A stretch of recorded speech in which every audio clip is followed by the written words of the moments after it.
이강민의 잡지사 9월호 14번째 페이지. 자, 이분을 목 빠지게 기다리다 거북목이 되고 말았습니다. 거북이 속도로 오랜만에 잡지사 들러주신 펭귄 각종과학관의 이정모 관장님과 함께합니다. 어서 오세요. 안녕하세요. 이정모입니다. 아, 거의 뭐 2달 만에 뵙는 것 같은데요. 네. 좀 인상이 좀 바뀌신 것 같은데요. 오늘 예. 왜 이렇게 핸섬하시죠? 돈 좀 썼습니다. 5만 5천 원 주고 파마를 했습니다. 아, 머리를 파마하셨구나. 네, 돈이 좋습니다. 이게 약간 이게 없어가지고 이게 없어서 아이, 뭐야? 없어서 약간 이렇게 위에 하려고 한 거죠. 잘 어울리시네요. 아래는 저보다 키가 작아서 이거 잘 몰라요. 아. 잘 모르는데 네. 원래 텔레비전 방송 나갔는데 그 집으로 쫙 찍는 거예요. 아. 번쩍번쩍한 거야. 너무 높아. 네, 그래서 이거 크게 원래 큰 섬은 안 되지만 그 웬만한 섬한테 좀 가려보려고. 이게 스트레스가 상당히 셉니다. 편집장님은 이 스트레스 아직 없으시죠? 아, 탈모에 대한 스트레스요? 네. 아, 저도 최근에 그 단골 미용실 그분이 네. 앞쪽은 좀 이제 슬슬 주의하셔야겠는데요. 네. 예, 이런. 혹시 외가 쪽으로 계획 탈모가 있습니까?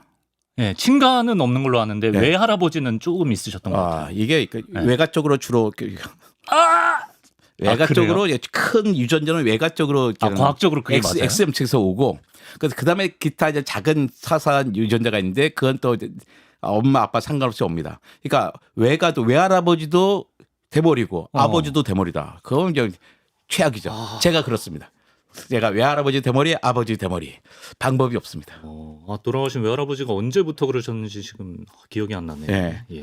그거 뭐 이렇게 잘 보면 딱 미시면 됩니다. 내가 저걸 한 10년쯤 전에 논문 하나 봤는데 네. 여성들이 그 삭발한 유럽 여성이게요. 예. 삭발한 여성에 대해 성적 매력을 더 느낀다 그래요. 서양에는 많죠. 네, 예. 근데 예. 자연적인 대머리 남성에게 성적 매력을 못 느낍니다. 그걸 어떻게 구분할 거야? 그러니까 젊을 때부터 니들이. 밀고 다녀야지. 아. 젊을 때 밀고 다녀. 원래 저랬던 사람이 이걸 자 패션이야라고 해야 되는 거죠. 내가 주도해라. 네, 주도해야죠. 탈모를 주도. 주도해라. 네. 아. 그리고 다양한 또 의료적인 방법이 있으니까. 팁이네요. 네, 그때쯤 되면 괜찮아질 것 같긴 합니다. 그러길 바랍니다. 예, 어쨌든 버건디 의상도 그렇고 너무 멋있으시고요. 자, 저희가 이제 남자들이 이제 머리 덮는 머리카락 얘기를 했지만 오늘 우리가 만나볼 동물들도 공통점이 있는데 아주 소중한 뭔가 덮개 같은 게 있는 동물들. 바로 딱딱한 등껍데기를 가지고 있는 동물들에 대해 이야기를 나누도록 하겠습니다. 아무래도 뭐 등껍데기라고 하면 저는 거북이가 먼저 떠오르는데 그쵸. 또 뭐 어떤 친구들이 생각나세요, 관장님? 거북이 아르마딜로 아이들 자는 거, 천성갑. 근데 또 조금 더 약간 이게 긴가 민가지만 뭐 달팽이, 우렁이. 애들은 뭐 그렇죠. 껍데기 있는 거 아니야 이렇게 생각할 수 있죠. 뭐 소라 이런 애들도 예. 생각나고. 자, 좋습니다. 그러면 대표 주자 거북이 얘기부터 한번 해보겠습니다. 단도직입적으로 거북이는 왜 등에 껍데기를 달게 됐을까요? 예, 어떤 과정을 거쳐서? 그러니까 왜라고는 하지만 어떻게 생겼어요. 그러니까 수억 년 전부터 거북이의 조상이 있었거든요. 예. 근데 남아프리카에서 2억 6,500만 년 전에 살았던 파충류 에오노토사우루스가 평평한 등껍질을 가지고 있었습니다. 그러니까 거의 먼 조상으로 추정했는데 최근에 그 미국 뉴욕 공과대학 등의 여러 연구진들이 두개골을 중심으로 분석했더니 예. 거북이의 조상이 확실하다. 에오노토사우루스가 이렇게 했죠. 근데 에오노토사우루스는 그 땅을 파기에 유리하게 진화를 했어요. 네. 그러면서 등껍질이 발달했다는 것을 이제 밝혀냈습니다. 등껍질이 없으면 땅을 파기 좀 안 좋았나 봐요. 이와 같은 고대 거북이 혹독한 환경에서 살아남기 위해 땅을 팠고 그 결과 갈비뼈가 변형돼서 현재의 등껍질을 갖출 수 있는 기반을 마련했습니다. 2억 5천 년 전에 살았던 에오노토사우루스의 갈비뼈가 이제 변형이 네. 돼서. 야. 근데 권장님 오늘 자주 얘기해야 될 것 같아서 거북이가 맞습니까? 거북이 맞습니까? 과학자들은 거북이라고 합니다. 거북. 네. 하지만 아이들한테는 거북이라고 하죠. 누구나 다 거북이라고 불러요. 네. 그렇죠. 예. 네, 괜찮습니다. 거북이. 네. 둘 다 표준어 인정이라고 네. 에디터가 알려줍니다. 학회에 가서만 거북이 안 하고 거북이. 학회에서 약간 거북이라고 하면 약간 좀 유치하게 보나요? 저거 뭐야? 학회 분위기가 따로 있네. 네. 예, 저는 거북이라고 하겠습니다. 예. 자, 다시 돌아와서. 근데 이제 거북이가 등에만 껍데기가 있는 게 아니라고 하던데요. 네. 그러니까 보호하려면 위아래 다 해야 되잖아요. 그러니까 배가 그러니까 등껍질도 있어요. 등껍질은 이제 등뼈고 갈비뼈가 쫙 펴진 거고요. 예. 배 껍질도 있습니다. 이제 가슴 쪽에 갈비뼈가 그냥 확장된 거예요. 그래가지고 아주 위쪽과 아래쪽이 다 있어서 위쪽에서 쭉 펼쳐나가고 아래쪽 펼쳐나서 양끝 그때 쫙 만나요.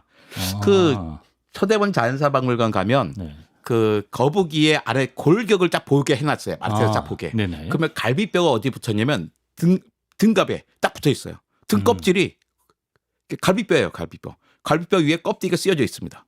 아, 갈비뼈 위에 껍데기가 바로 이렇게 바로 씌워져 붙어 있다. 있어요. 하나라고 봐도 무방하게. 그렇죠. 그러니까 이 만화 보면 네. 옛날에 그 만화 보면 어떻게 거북이랑 하는데 거북이가 급하니까 어떻게 옷 팍 벗어버리고 막 뛰어가잖아요. 아, 예, 예. 불가능합니다. 아, 뭐 못 벗어났어요. 그럼 죽죠. 예, 옷이 아니에요. 예, 예. 그러니까 등뼈가 등뼈 척추에 이렇게 붙어 있다. 등이 생각하면 됩니다. 책가방 개념 절대 아니고 예. 진짜 뼈랑 붙어 있는 신체 일부다. 그렇습니다. 아, 신기하네. 그러니까 등 껍데기는 등뼈랑 아까 갈비뼈가 확장한 거고 예. 배 껍데기는 팩트도 갈비뼈가 앞쪽 가슴뼈로 쭉 펼쳐져 있거든요. 또 그쪽이 앞으로 딱 펼쳐져 있는 거예요. 그럼 껍데기 자체도 약간 뼈랑 성분이 비슷한가요? 그렇죠. 어. 그러니까 등껍질, 배껍질 다 등뼈, 갈비뼈 확정된 거니까 당연히 뼈로 돼 있어요. 예, 예. 그러니까 뼈는 35%가 유기질입니다. 유기질이란 뭐예요? 그러니까 콜라겐 같은 단백질 말하는 거예요. 네. 35% 유기질, 45% 무기질이에요. 칼슘, 인, 뭐 이런 것들이죠. 네. 그리고 20%가 역시 물입니다. 아, 그러니까 근데 그 위에 바깥에 우리가 보는 쪽에는 케라틴이라고 하는 단백질로 만들어졌어요. 단단한 각질판. 뭐 그 육각형. 손톱. 그렇죠. 손톱, 예, 머리카락 예. 이런 거 돼 있어요. 예. 그러니까 두 층 구조예요. 단단한 그 내부의 뼈 조직의 외부에 케라틴이 딱 붙어 있다, 결합해 있다. 그래서 아주 단단한 견고한 구조가 되어 있습니다. 예. 제가 그 전에 그 말굽 정리하는 영상과 더불어서 또 많이 보는 영상이 뭐가 있냐면 그 거북이 바다에서 구조해서 등에 따개비 떼주고 뭐 예. 고름이나 티눈 같은 거 떼주고 그죠. 그런 영상도 되게 중독성이 강하던데 그런 거 보면 약간 등껍데기에 손상이 좀 가는 것 같아도 그렇죠. 얘네가 아파하는 것처럼 보이진 않더라고요. 아픕니다. 아파요? 예, 아픕니까? 예, 뼈와 케라틴인데 뭐가 아파? 우리 손톱도 깎을 때 안 아픈데 하잖아요. 아프지 않겠지? 예. 그런데 실제로 거기 신경이 존재해서요. 촉각, 감각 다 느낄 수 있어요. 아, 그래요. 그래서 등껍질을 뭐 핀셋이나 뭐 핀셋으로 고름, 티눈 막 제거하잖아요. 막 팍팍 긁어내잖아요. 네. 따기비 같은 거. 네. 근데 무감각하지 않습니다. 다 어느 정도 감각을 느끼고 통증도 느껴요. 아프구나. 예, 하지만 껍질 자체가 두껍고 외부 자극이 직접적으로 내부 신경까지 강하게 전달되는 건 아니에요. 그러니까 사람이 경험하는 통증과는 다릅니다. 그 정도로 강한 통증은 아니지만 어쨌든 느껴요. 하지만 걔는 좋아요. 왜? 그때는 너무나 괴롭거든요. 따개비 때문에 따개비 딱 벗겨주면 너무나 행복해합니다. 한무더기에 붙어 있으니까. 예, 그러니까 저도 그 유튜브 많이 보거든요. 보다 보면 예. 정말로 이렇게 확 시원시원하게 속 시원하죠. 바꿔져요. 예. 근데 그러다 보니까 그 인공지능으로 만든 가짜 동영상 정말 많습니다. 따개비 제거 가짜 따개비 영상. 그다음에 그 뭐 고래 등에 뭐 제거하고 맞아, 이런 거. 맞아. 특히 고래 등에 제거하는 거냐 99.99% 가짜다. 가짜다. 유사품에 유의하세요, 네. 여러분. 예. 시원은 합니다. 아, 얘네도 이제 느끼긴 느끼는데 네. 그 정도 통증은 아니고 워낙에 이제 불편했기 때문에 좋아하나 봅니다. 거북이 몸 구조에 대해서 좀 더 설명해 주시면 좋을 것 같은데 얘네가 뭐 탈피를 하는 경우도 있나요? 그렇죠. 껍데기 있으니까 단단히 벗겨야 되잖아요. 그러니까 등껍질의 표면을 이렇게 케라틴 각질판이 조금씩 갈라지면서 벗겨집니다. 그러니까 탈피 중인 거북이 집에서 키운다면요 습도 유지 잘 중요해요. 부드러운 환경도 있어야 되고요. 그다음에 벗겨진데 벗기려면 아까 붙어 있는 데가 있어요. 네. 우리 집에 거북이 수생 거북이 두 개 키우거든요. 아, 예, 맞아요. 딴 사람이 와가지고 보면 다 벗겨준 사람이 있어요. 내가 속상합니다. 아파요 그러면 지가 알아서 떨어집니다. 알았으니까 개별 좀 놔둬주시면 좋겠어요. 근데 왜 등갑은 이제 몸을 둥글게 감싸잖아요. 네. 복갑은 평평하게 몸 하부를 그렇죠. 보여줘요. 예, 그럼 예. 등갑과 배갑이 만나야 되잖아요. 예. 그 양옆에 골교, 본 브릿지가 있습니다. 아, 본 브릿지. 예, 브릿지가 딱 뼈줄을 탁 이렇게 연결해 주고 잡아줘요. 있어요. 예. 예. 근데 머리가 목에 껍질 안 쏙 들어가잖아요. 이게 그 거북이의 특징이죠. 그렇죠. 예. 근데 목을 이제 세로로 딱 넣는 애들 있고 옆으로 넣는 애들도 있어요. 거북이의 종류에 따라 다르고요. 네. 근데 육지 거북이는 굵고 견고한 다리가 있습니다. 육지 거북이는 굵고 견고한 다리. 약간 무섭게 생겼어요. 그러니까 발에는 단단한 발톱이 있어서 땅을 파거나 걷기에 적합하고요. 예. 근데 반면에 바다 거북이는 지느러미 형태의 팔과 다리가 있어서 헤엄칠 때 효율적이죠. 그러니까 팔과 다리는 껍질 속을 쏙 넣지 못해요. 만화에 보면 몸도 쏙 넣어요. 예. 못 넣어요. 그래서 껍데기만 남는 게 안 돼요. 안 돼요. 목은 넣는데. 저거 안 됩니까? 안 돼. 이게 어디 있냐면 등갑과 배갑 사이에 약간 그 브릿지 사이에 약간 틈이 있어요. 이렇게. 그 사이로 천장과 바닥 사이에 싹 껴넣는 거예요. 아, 쟤도 살짝 껴놓은 정도인가요? 옆에 껴넣은 거지. 옆구리 속에 껴넣은 거지. 아. 이게 속에 들어가는 건 아닙니다. 포식자가 좀 집요하게 맘만 먹으면 팔 정도는 제가 해봤는데 어렵습니다. 저 정도만 해도 보호 기능은 그냥 쉽지 않습니다. 쉽지 않습니다. 그걸 왜 해봐? 반려거북이 있으시니까. 네. 그러니까 나는 그러니까 손이 있으니까 하지만 손이 없는 다른 동물에 있죠. 입만 가지고는 접근이 쉽지 어렵다. 않을 것 같아요. 그러니까 아까도 말씀드렸지만 갈비뼈랑 척추뼈가 껍질과 단단히 결합돼 있어가지고 그냥 몸에 장기를 보호하고 있는 거예요. 네. 그래서 이제 특히 땅거북이는 몸통이 껍질 안에 있어가지고 외부 충격에서 보호받습니다. 호흡으로 해서 이제 폐가 발달해서 체온 조절에도 도움이 돼요. 근데 문제는 거북이가 뒤집히면 위험해요. 뒤집히면 왜 위험하죠? 이게 네. 허파가 네. 이 등 쪽에 있잖아요. 등 위쪽에 그러니까 등 바로 아래에 허파가 있어요. 네. 근데 뒤집히면 어떡해요? 내장이 허파를 눌러버린 거예요. 허파를 내 등은 또 딱딱해. 네. 딱딱하고 위에서 물 누르니까 어떻게 해요? 허파가 짓눌려서 숨을 쉬지 숨을 못하죠. 못 쉬는구나. 그 질식사입니다. 그래서 거북이들이 자기랑 잘 모르는 동물인데 거북이들 누구 쓰러져 넘어져 있잖아요. 예. 그 거북이들 우르르 달려들어서 다 뒤집어주는 그런 영상들 많이 보셨을 거예요. 거북이들끼리? 거북이들끼리 도와줍니다. 그럼 가짜 영상 아닌 것도 있나요? 실제로 그렇다는 거죠. 그거는 대부분이 그러니까 진짜예요. 진짜예요? 네, 진짜예요. 와, 대단하다. 네, 내가 좋아하는 영상인데 막 열심히 도와줍니다. 왜? 자기도 그럴 수 있거든요. 근데 그 거북이들 서로 뒤집어주고 심지어 거북이가 아닌 다른 동물이 뒤집어져 있는 거북이를 세워주는 것도 봤어요. 이 정도는 무조건 도와줘야 된다. 그러니까 그 동물들끼리 그 이타심이 다 드러납니다. 우리 응급처치 나갈 때 다 비켜주는 거. 우리나라 정말 잘하죠. 근데 애초에 왜 뒤집어지는 거예요, 걔네? 뒤집어질 일이 있나요? 아니 가다가 그러니까 길좀 못 가니까 돌틈을 올라가서 좀 기다가 찌쫑 해버린 거죠. 경사진데 가다가 그럴 수 있겠네요. 진짜 라디오에서 내가 너무나 이렇게 아닙니다. 저희는 뭐 유튜브 우선이니까. 거북이 등 껍데기가 엄청 단단할 것 같은데요. 예, 사람 뼈보다 단단합니까? 그렇지는 않아요. 그러니까 뼈가 더 단단하죠. 뼈가 더 단단한 것 같은데요. 네. 그러니까 그렇다지 모든 거북이 등껍질이 단단하지는 않습니다. 무른 애들도 있나요? 모르는 애들 있죠. 장수거북이. 그래요? 장수거북이는 가죽처럼 돼 있어요. 골절뼈가 아니라 가죽 같은 부드러운 피부로 돼 있어요. 새까맣고요. 정말 아름답습니다. 제가 이제 저기 갈라파고 가서 딱 봤는데 내 인생의 가장 행복한 순간 뭐 서너 개 중에 하나가 바로 그러니까 장수거북이 위에서 30분 동안 떠 있었듯이죠. 그래요? 그 찰스 다윈이 만난 거북이 걔네인가? 찰스 거북이는 육지 거북이를 봤습니다. 그래요? 찰스 다윈은 스쿠버를 못한 사람이었어요. 스쿠버를 해야 되는 겁니다. 못했기 때문에 육지 거북이만 봤는데 딱 그 봤을 때 정말로 커다랗고 새까만 게 아름답습니다. 이제 만지지 않아가지고 얼마나 부드러운지 모르겠지만 이제 부드럽다고 하더라고요. 근데 이제 그 가죽처럼 돼 있지만 그 안에도 이제 작은 뼈 조각들이 있어서 모양을 갖추고 있다고 하고요. 그 다음에 그 등껍질에 7개의 등줄기가 있어요. 그렇습니다. 그래서 약간 등줄기가 길게 있습니다. 그다음에 흰 점들이 막 박혀 있고 커요. 250에서 270kg 되고 길이는 1m, 2m. 내가 본 거 한 1.5m쯤 되게 큰 걸 봤죠. 장수거북이. 또 자라도 마찬가지죠. 자라도 등딱지에 중앙에만 약간 그 단단한 게 부분이 있고 나머지 부분은 그냥 부드러운 껍질이 돼 있습니다. 부드러운 껍질로. 예. 자라 얘기 나온 김에 저 어렸을 때 그 문방구에서 자라나 남생이 파는 경우가 많이 있었는데 자라랑 남생이는 거북이랑 어떤 관계인가요? 거북이에요. 거북이의 하나인가요? 네, 그 자라는 남생이는 우리나라에 살고 있는 거북이다 생각합니다. 거북, 종속, 과, 목, 강 분기할 때 거북목이에요. 목 다음에 그다음에 뭐가 있냐면 파충강 이런 거란 말이에요. 그러니까 파충류 안에는 거북목이라고 있는데 그 거북목 안에 다 들어와 있습니다. 다른 거북과는 뚜렷한 차이가 있긴 하죠. 자라는 주로 이제 물속에서 생활하는 완전 수생 거북이에요. 등껍질은 되게 부드럽습니다. 납작한 가죽 같은 질감이고요. 코가 이제 삐쭉 피어나왔죠. 자라는 저런 식으로 나서 누가 봐도 그냥 자라야라고 알 수가 있습니다. 발가락 사이에 물갈퀴가 있어서 수중 생활에 적합하고요. 육식성입니다. 육식성이어서 빨라요. 막 빠르게 됩니다. 공격적이에요. 그러니까 자라 잘못 물었다가 어릴 때 뭐 손가락 잘려 이런 얘기 경고를 많이 들었어요. 자라는 위험하구나. 실제 그런 건 아닌 것 같은데 괜히 그냥 시장에 자라면 아닌데 애들 시장통에서 자라가 만질까봐 어른들이 막 못 오게 할까봐 그런 게 아닐까 지금 생각하고 있습니다. 요즘은 보지를 못하니까 요즘 봤으면 다 구분했을 텐데. 또 남생이는 담수에 살아요. 남생이는 엄청 작잖아요. 작아요. 근데 상대적으로 등껍질이 더 단단합니다. 그것도 등껍질이 보기 더 둥글고 완만한 편이고요. 자라보다 훨씬 작고 등껍질이 진한 갈색 노란 줄무늬 있었다고 알 수 있을 거예요. 남생이는 부드러운 거북류처럼 보이지만 겉껍질은 견고한 골질이고요. 물과 땅을 왔다 갔다 하면서 삽니다. 성격이 온순해요. 알을 낳을 때는 물가의 모래나 흙 속에 구멍을 파서 산란한다고 합니다. 본 적이 없어요.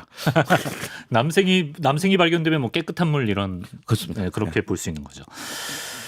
아까 장수거북이 말씀도 하셨지만 거북이 하면 진짜 장수하는 동물로 좀 유명하지 않습니까? 근데 거북이가 오래 살 수 있는 이유도 궁금한데 이 껍데기도 한몫한다고 하더라고요. 네, 그래요. 미국의 연구진이 최근에 뭐 여러 가지 파충류도 있잖아요. 양수리 파충류, 개구리, 악어, 도마뱀 동물의 노화되는 것을 딱 연구해 봤더니 그러니까 여러 가지 패턴을 해봤더니 거북이가 오래 사는데 가장 결정적인 역할을 하는 것은 등껍질이다라고 이제 주장을 해요. 안전하니까. 예, 다른 요소가 있지만 일단 잡아먹히지 않는 게 가장 큰 역할이거든요. 자연사라는 게 뭐예요? 굶어 죽든지 잡아먹혀 죽는 건데 잡아먹히는 데서 되게 탁월하게 안전합니다. 그 따뜻한 껍질 안에서 또 아늑하게 머물 수 있어요. 그러니까 자기도 외부 한 요인에서 목숨을 잃는 현저히 적고 그러니까 심리적인 안정도 있겠죠. 근데 거북이가 보통 100년을 삽니다. 육지 거북이가. 바다 거북이는 400년 산다는 기록도 있어요. 1950년대에 거북이를 바다 거북이를 잡았는데 등에 스페인 사람의 이름과 그 함대 이름이 써 있는 거예요. 근데 그 함대가 뭐 400년 전 함대라는 거예요. 그러니까 사람들은 뭐 자기 알지도 못하는 거예요. 잘 일반 사람들이 모르는 건데 유명한 거다. 그 요즘 잡아는 거 썰 수도 있지만 사람들이 잘 모르는 거예요. 역사에 찾아봐야 하는 게 있는 거죠. 아 400년 전 함대가 걔 잡아가지고 등에다가 산에다가 왜 자기 이름 써놓은 것처럼 철수와 영이 뭐 하트 해놓은 것처럼 뭐 해놓은 거겠죠. 예, 카를로스 이런 거 적어놨는데 또 그걸 보여주기라도 다시 1950년에 바다 위로 올라와 준 것도 고맙네요. 와, 그러니까 신기하다. 이거 최소한 뭐 400년 전에 400년 산다는 거잖아요. 지금 살고 있는 육지 거북이 가운데 가장 오래된 게 나이도 있어요. 올해 192살 된 조나단이라고 있습니다. 조나단. 네, 조나단. 남대서양의 세인트 헬레나 섬에 살고 있는 세이셸 자이언트 거북이인데요. 근데 이 거북이는 특이한 게 아직도 짝짓기를 해요. 190살인데요. 네, 190살 짝짓기에 탐을 냅니다. 그래요. 네, 그래서 과학자들은 저 친구는 나보다 훨씬 더 오래 살겠다. 50년을 더 살 것 같은데 라고 이야기합니다. 우리 조나단 옹. 네, 저 갈라파고스에 갔을 때 육지 거북이들 일단 갈라파고스 육지 거북이를 좀 보존하기 위해서 많이 이제 짝짓기를 시키고 합니다. 근데 그걸 짝짓기를 보려고 한 3시간 동안 떼 앞에 달에 쫙 인적이 있었거든요. 봤습니다. 그거 좀 실례 아닌가요? 내 앞에 와서 했어. 내가 가서 본 게 아니라 지네가 내 앞에 왔어. 난 들어가지도 못해. 여기 있는데 지네가 와서 한 걸 뭐. 기다리는 있었습니다만. 알겠습니다. 그래서 보셨다. 봤다. 상당히 어렵겠다는 생각이 들더라고요. 어렵다. 신체 구조 자체가 암컷이 등이 또 없잖아요. 그렇죠. 뒤끝 서는데 뭐 그 기억 어떻게 다지? 막 그렇게 힘든. 그렇습니다. 그래도 해냅니까? 해냅니다. 거북계 디카프리오스는 에디터 누군가요? 근데 그 등껍데기 아까 누가 낙서했다 그랬지만 이 등껍데기 보고 거북이 나이도 알 수 있다는 얘기가 있네요. 그러니까 우리가 나이테 있듯이 산호에도 나이테가 있거든요. 조개도 마찬가지로 있어요. 거북이도 마찬가지로 등껍질이 계속 벗겨지잖아요. 커지면서 그러니까 왜 저기 등껍데기에 무늬판은 딱 정해져 있거든요. 개수가. 근데 그 커지면서 점점 커질 수밖에 없겠죠. 근데 그 껍데기에 보면 그 성장륜, 성장링, 동그라미가 있어요. 성장륜. 이걸 보고 이제 몇 살이다 할 수가 있는데 이게 생각보다 정확하지가 않아요. 그러니까 나이가 아주 많은 거북이 같은 경우는요, 성장륜이 뭐 겹치기도 하고 달라서 없어지기도 합니다. 그러니까 거북이 성장 속도는 서식 환경, 영양 상태에 따라 많이 달라요. 그때 성장률의 간격과 수명이 일정하지 않습니다. 그래서 여러 가지 크기, 성장률, 건강 상태, 행동 양식 등등을 봐서 종합적으로 평가합니다. 바퀴 개수만 센다고 정확하게 알 수는 없겠네요. 적어도 바퀴 수보다는 많죠. 그렇겠죠. 안 생기는 경우가 있는 거니까. 이런 등껍데기가 거북이에게 혹시 단점으로 작용하는 부분도 생각해 볼 수 있을까요? 그러니까 우리는 되게 쉽게 숨을 쉬어요. 동물이 우리 허파가 있는 동물들 숨을 쉴 때 가슴을 쭉 내밀면서 숨을 들이쉬고 가슴을 수직으면 숨을 내쉬잖아요. 근데 거북이는 이게 안 되는 거예요. 등이랑 가슴이 딱 정해져 있잖아요. 정해져 있으니까 우리 쉽게 가슴을 살짝 합치면 되는데 얘는 등딱지가 고정돼 있으니까 어떻게 해요? 다른 동물처럼 숨을 쉬지 못합니다. 배 근육을 수축시키거나 몸 바닥을 막 진동시키면서 특이한 방식으로 공기를 허파로 들이셔야 돼요. 그거 되게 힘든 것 같은데. 그러네. 근데 숨 잘 쉬어요. 거기서 물속에 한참 있잖아요. 잠깐 숨쉬어가지고 하고 쑥 들어갔는데 엄청나게 오래 있단 말이에요. 그렇죠. 그러니까 우리가 걱정한 일은 아니구나. 걱정할 일은 아닌데. 우리가 걱정한 일은 아닙니다. 우리 기준으로 엄청 답답할 것 같긴 하네요. 우리가 숨 쉴 때 가슴 앞으로 나왔다 들어갔다 하는 게 되게 좋은 거네. 등껍데기가 혹시 깨지거나 하는 경우가 있으면 이게 저절로 재생이 됩니까? 그러니까 가볍게 긁혔거나 표면에 상처가 났으면 충분히 케라틴 다시 자라서 복구가 되죠. 근데 이제 등껍질의 핵심 뼈 조직이 심하게 깨지거나 부러지면 자연적인 상태로는 완전히 재생하기 어렵고 그 정도 깨지면 이제 다른 놈이 와서 잡아먹습니다. 그렇군요. 얘네가 등껍데기 안에 목 집어넣는 경우는 그냥 위협을 느꼈을 때. 그렇죠. 위협을 느낄 뿐만 아니라 그냥 자기네 가끔가다 이렇게 하기도 하더라고요. 가끔가다 내킬 때. 가끔 느낄 때 아니 그때 연습을 해야 돼 갑자기 되는 게 아니잖아요. 아늑하게 입고 싶을 예. 때 있나? 근데 보면 예. 그 넣을 때 보면 모양이 아까 있잖아요. 이렇게 S자로 넣는 방식이 있어요. 수문목 거북이라 가지고 순목 거북이한다. 목을 S자로 휘어서 쑥 넣는 거예요. 그럼 목이 엄청 길겠네요. 예. 네. 아이고 그렇지도 않은데요. 그래요? 연목 거북이 있어요. S자로 이렇게 해서 위로 이렇게 서서 누르는 건데 네. 내가 표현이 목뼈가 굳어서 안 되는데 네. 근데 그 영상으로 봐주세요. 예. 예. 연목 거북은 몸을 이렇게 해서 넣는 애들도 있어요. 근데 보통 대부분의 거북이는 S자, 수분목이 이렇게 해서 넣습니다. 전 세계 거북들이 주로인데 남반구에 사는 거북이는 일부는 목을 옆으로 이렇게 넣습니다. 옆으로 이렇게 뱀 지나가듯이. 네, 옆으로 넣어서 넣습니다. 예. 그런 거북이들이 있습니다. 이게 또 종마다 다르구나. 예. 옛날에 그 구지가 갑자기 생각나네요. 목 안 내놓으면 구워 먹는다 그랬던. 예. 거북이가 만약을 가정했을 때 등껍데기가 없었으면 어떻게 생겼을까요? 만약 등껍질이 없었으면요 내부 장기랑 척추가 모두 외부로 노출됐겠죠. 그러니까 등껍질이 없는 거북이는 어떻게 생겼는지 짐작할 수가 없어요. 아예 존재하지 못했을 겁니다. 그래도 짐작하자면 덜 단단하고 약한 외피 가죽만 있는 모습을 생각해야겠죠. 그냥 아무것도 아닌 그냥 보통 파충류, 동화뱀과 비슷한데 약한 동물. 그랬으면 살아남지 못했겠죠. 예. 자, 다음 이제 등껍데기 달린 동물 만나보겠습니다. 처음에 말씀하셨던 아르마딜로라는 동물에 대해 알아볼 텐데요. 원장님, 아르마딜로는 어떤 동물입니까? 아르마딜로가 스페인어인데 딜로 할 때 DILLO예요. 네. 스페인어에서 LLO면 L이 두 개 있으면 요쯤 아르마딜로가 아니라 아르마디요쯤 되는 거예요. 발음이. 아르마딜로. 예. 그냥 그 전세 아르마딜로 하면 됩니다. 스페인이 아니까 아르마딜로 하면 되는데 예. 아르마도가 갑옷을 입은다고는 형용사예요. 아르마도 갑옷을 입은 네. 이렇게 PP입니다. PP. 현재 분사. PP형. PP형이에요. 아르마딜로. 이어는 네. 소형 전미사예요. 소형? 저 잠깐 들어보세요. 영어로 독일어의 매치엔, 브레치엔 할 때 히엔 붙이면 작은 빵 하는 거 있잖아요. 예. 우리처럼 개, 소 할 때 강아지, 송아지, 아지찜 아지 느낌이구나. 그러니까 아르마디오는 갑옷을 입은 작은 것, 갑옷을 입은 작은 갑옷을 입은 작은 어떤 것쯤 되는 거죠. 갑옷을 입은 작은 어떤 것. 예, 그러니까 아르마디로가 그 몸은 그 딱딱한 갑뼈판으로 감싸고 있잖아요. 네. 갑옷을 입은 것처럼 보인다 해서 유리한 것 같아요. 아르마딜로는 오로지 아메리카 대륙에만 삽니다. 아르마딜로는 아주 북쪽, 남쪽 말고 약간 따뜻한 쪽에 그러니까 견고한 딱딱한 등껍질이 있잖아요. 예. 온몸을 감싸고 있는 특징이죠. 예. 이 등껍질은 겹겹이 쌓인 뼈로 이루어져 있어요. 겹겹이 쌓인 뼈. 겹겹이 쌓인 뼈입니다. 위협을 받으면 몸을 둥글게 말아요. 그래서 머리와 다리를 안으로 쏙 숨길 수가 있습니다. 예. 일부 종은 다는 아니지만 일부 종은 완전히 공처럼 말 수 있어요. 쟤네 동그랗게 말더라고요. 다 그런 건 아닌데 저런 것들도 있습니다. 우린 저런 거 좋아하니까 저런 거 보여주는데 완전히 접쓰는 건 저런 거 몇 개 안 된다. 몇 개 안 된다. 네. 예. 몇 개 안 되는 게 인기가 있는 거죠. 작은 종류는 12에서 15cm, 네. 80면 100g밖에 안 되는데 큰 놈은 75에서 100cm, 45kg, 60kg 정도 되는 것도 있어요. 흰개미, 개미, 지렁이, 딱정벌레 같은 무척추 동물을 먹고요. 청각과 후각이 발달했습니다. 그 땅 속에 있는 걸 잘 찾아서 먹죠. 시력은 좀 떨어지겠네. 뭐 좋을 필요 없죠, 먹게. 어두우니까. 네. 예. 아르마딜로는 독특한 외모와 행동 덕분에 남미 생태계에 아주 중요한 역할을 하고요. 예. 일부 지역에서는 문화적으로 되게 관심을 갖는 동물이에요. 우리 되게 사랑합니다. 그러니까 2014년에는 네. 브라질 월드컵에 이제 마스코트로 수비했죠. 그렇지. 네. 브라질 월드컵 마스코트가 아르마딜로 캐릭터였죠. 네. 그러니까 사람들 저게 뭐야 그랬을 거예요. 잘 몰랐던 거죠. 개미핥기 같기도 하고. 네, 개미핥기도 그것도 아니고 이거 뭐 이것도 아니고 사슴 같기도 하고. 네, 잘 설명하기 어렵겠죠. 예. 아르마딜로, 아르마디오. 아르마디오입니다. 예.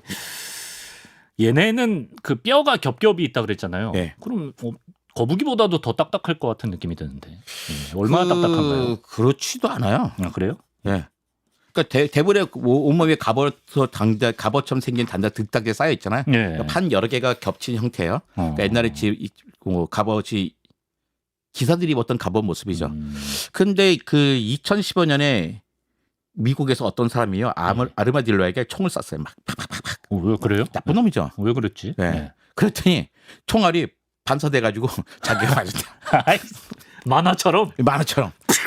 내가 아마 그랬을 수도 있고 그만큼 단단하다. 그만큼 단단하다라고 단단하게 이야기하고 있습니다. 예. 정말 나쁜 사람이죠. 그걸 왜 쏴요? 그걸 왜 쏴? 진짜. 근데 아르마딜 등껍질도 그러니까 뼈 조직과 케라틴으로 돼 있습니다. 네. 근데 네. 이제 유연성을 갖기 위해서 네. 뭐 거북이 한 덩어리잖아요. 예. 그러니까 유연하지 못하단 말이에요. 얘는 이제 조각조각 잘려져 있어요. 아. 그래가지고 유연성을 높이기 위해서 뼈판 사이에 유연한 관절 조직이 있습니다. 아, 네. 그래서 몸 전체를 아주 둥글게 말 수도 있는 거죠. 그래서 거북이보다 유연할 수가 있군요. 네. 자, 미국에서는 아르마딜로를 애완동물로 키우기도 하고 이제 고기를 위해서 식용으로 사육하는 경우도 있다고 하는데, 근데 그런 지역에서 무슨 일이 있었냐면 한센병 환자 수가 급증하는 일이 있었다고 하는데 네. 이게 뭐 연관성이 있습니까? 네, 아르마딜로가 네. 한센병의 원인균을 자연 숙주로 가지고 있기 때문이에요. 아. 그러니까 인간을 제외한 포유류 가운데서 이 한센병의 한센병균이 자기 살 수 있는 동물이 딱 두 개밖에 없어요. 아, 그래요? 인간하고 아르마딜로. 아, 신기하네 그것도. 네, 그걸 나균이라 한센병균 쉽게 하면 나균인데요. 예. 나균은 보통 환자 간의 오랫동안의 접촉을 통해서 전파돼요. 근데 아르마딜로하고 좀 다 키운단 말이에요. 그럼 접촉 시간이 길어지잖아요. 그렇죠. 그러니까 감염 경로가 될 수 있죠.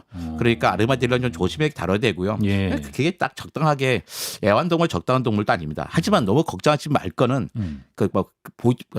무서운 놈이네 아르마딜로 다 없애버려야겠어 이럴까봐 걱정해서 말씀드린다면 예. 한센병은 이제 치료제가 개발돼 있습니다. 그러니까 전염성이 거의 없다고 봐야 돼요.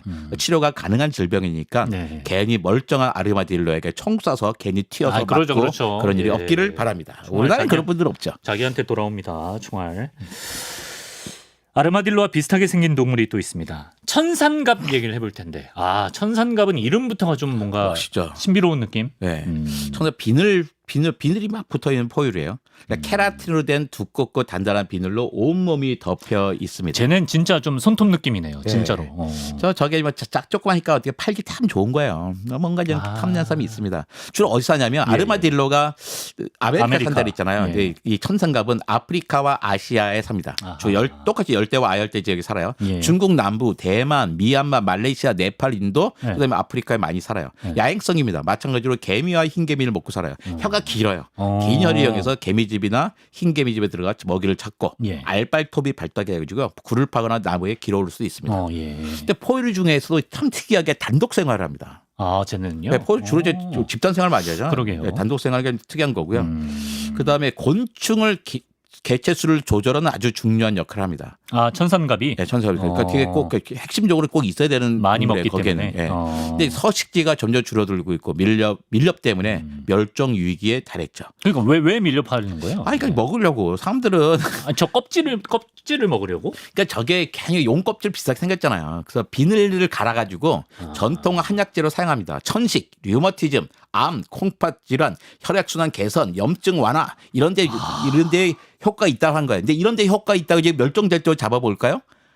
아니에요. 아니죠. 또 정력 강화의 효능이 있다라고 하는 게 엄청나게 잡아먹습니다. 그러면 멸종도 눈에 안 보인다. 그렇죠. 근데 과학적으로 전혀 입증되지 않았습니다. 그냥 미신입니다. 아까 케라틴이라 하셨죠? 예, 케라틴이에요. 우리 손톱 저거 먹고 싶어요. 손톱 끊어 먹어서부터 머리카락 먹고. 예. 그럼 3살 버릇 때부터 드리세요. 예. 그럼 여든까지 실컷 드실 수 있습니다. 근데 그 고기도 꽤 고급 식재료로 많이 여겨져 식용돼요. 아, 그렇습니까? 주로 어디서 먹냐면 아프리카의 나이지리아에서 매년 2만 1,000마리 정도를 먹어요. 와. 왜냐하면 잡기가 쉬워요. 다른 동물은 잡기 어렵지만 사람은 손도 있고 잡기 다른 동물은 딱딱하면 수가 없는데 사람은 우리는 수가 많단 말이에요. 벗겨버리고 막. 근데 먹어보니까 소고기, 닭고기보다 맛있다는 거예요. 아, 그래요? 네, 이런저런 이유로 천상갑은 불법 밀렵과 밀거래의 대상이 되고 있습니다. 예. 그래서 천상갑이 개체수가 막 급감하고 있어요. 그러면서 멸종 위기 심화에 이제 위기종이 됐죠. 2020년 이후에는요 코로나19와 관련해 가지고 천상갑이 잠재적인 바이러스의 중간 숙주다라고 이제 사람들이 얘기하는 거예요. 기사 본 것 같아요. 네, 그러니까 갑자기 천상갑 소비가 뚝 떨어졌습니다. 천상갑은 다행이네. 천상갑이 입장에서. 안전하게 보호되고 있습니다. 예. 근데 천상갑이 코로나의 발의 중근 숙주일지 모른다고 일부 과학자들이 막 주장했거든요. 네. 근데 이제 대부분의 과학자는 모른다는 거예요. 확정적인 결론이 없습니다. 그러니까 이게 2020년에 중국의 그 하난농업대학 연구팀이 네. 말레이시아의 그 천상갑에서 분리한 바이러스가 네. 인간에게 감염된 코로나19 바이러스와 99번도 유사하다라는 연구 결과를 발표했어요. 예. 하지만 인간에게서 감염된 코로나19 바이러스가 천상갑에서 어떻게 왔는지 전파 경로는 밝혀진 게 전혀 없습니다. 없다. 예. 그러니까 천상갑은 여전히 멸종 위기종이에요. 네. 불법 밀매와 서식지 파괴로 위협받고 있기 때문에 예. 천상갑과 인간의 접촉을 줄이는 것이 코로나 및 기타 동물 매개 감염병 예방에 중요하다는 점 과학자들이 그렇죠. 공감대를 이루고 있기 때문에 예. 아 그거 아니야 그 결정적으로 적극적으로 나서서 이야기하고 있지 않습니다. 사람이 오해도 돼 괜찮아. 오히려 네, 가짜 뉴스를 퍼뜨려서 보호할 수 있다면 우리가 가짜 뉴스를 퍼뜨리는 건 아니지만 적극적으로 가짜 뉴스라고 막 나서주는 건 아니라는 거죠. 디펜스할 필요는 없다. 네. 그렇습니다. 어느 정도 믿으세요. 예, 천상갑을 네. 위해서. 건데 아르마딜로랑 천상갑은 그러면 분류학적으로 봤을 때 가까운 관계인가요? 전혀 상관이 없어. 그래요? 종속, 과목, 강, 문계가 있는데 네. 목부터 달라요. 목부터 달라요. 네, 목부터 달라요. 그러니까 다른 과에 속한 거예요. 네. 그러니까 우리가 포유류야. 네. 포유류라고 하는 공통점밖에 없어요. 아주 다른 겁니다. 아주 다른. 또 생기고 사는 것도 아르마딜로는 아메리카에, 천상갑은 아프리카 살잖아. 아프리카와 아시아에. 예. 또 아르마딜로는요 골질 뼈판이에요. 네. 근데 유연하고 근데 네. 천상갑은 딱딱한 비늘로 되어 있습니다. 아르마딜로는 일부 종만 몸을 둥글게 말 수 있는데 천상갑은 모든 종이 몸을 둥글게 말 수가 있어요. 예. 또 아르마딜로는요 이빨이 있어요. 예. 천상갑은 이빨이 없습니다. 없어요. 네. 혀로 개미만 먹는구나. 네. 그래가지고 아르마딜로는 개미핥기하고 좀 가까운 동물이고요. 아르마딜로는 개미핥기랑 가깝다. 오히려 천상갑은 차라리 개랑 더 가깝다 생각하시면 돼요. 그 정도로 차이가 그 정도 있구나. 멀다. 그 정도 멀다. 그러니까 뭐 개미핥기와 개가 가깝다 생각하지 않잖아요. 아니죠, 전혀 아니죠. 다르다. 근데 서식지와 진화 계통이 완전히 다르지만 네. 진화 과정에서 외부 환경에 적응하다 보니까 점점 겉모습이 비슷해졌어요. 네. 이게 수렴 진화의 좋은 사례라고 할 수 있죠. 예. 여기까지 또 신기한 사실을 알게 됐습니다. 참고로 천상갑은 산을 뚫는 갑옷이라는 뜻입니다. 자, 오늘은 등껍데기를 가지고 있는 동물들에 대해서 또 지식을 쌓아봤습니다. 이정모 관장님과 함께했습니다. 고맙습니다. 감사합니다.